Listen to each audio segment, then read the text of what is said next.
Hello，大家好。之前呢，我们做过迷你泡芙，也做过酥皮大泡芙。今天我们再来做一款花环泡芙，又叫车轮泡芙。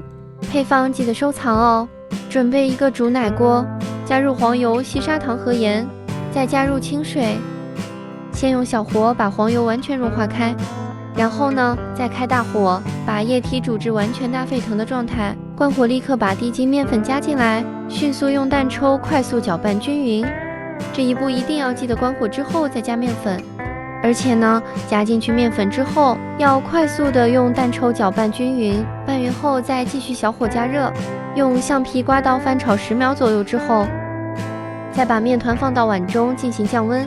加温到60度左右时呢，我们把鸡蛋分多次加入到面团当中，搅拌均匀。这一次加入鸡蛋时，一定要记得是每次加完之后呢，要搅拌均匀之后再去加下一次，最终面糊搅拌好的状态是这种细腻光滑，而且呢由缓慢流动状的到三角状。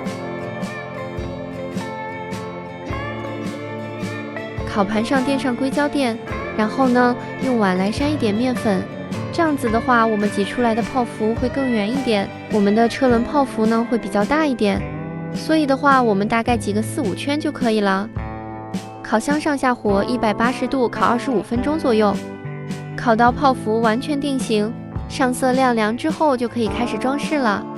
我们把泡芙横向切开，然后按照自己喜欢的样子，这样子挤1圈奶油，然后再装饰上草莓和蓝莓，再盖上盖子。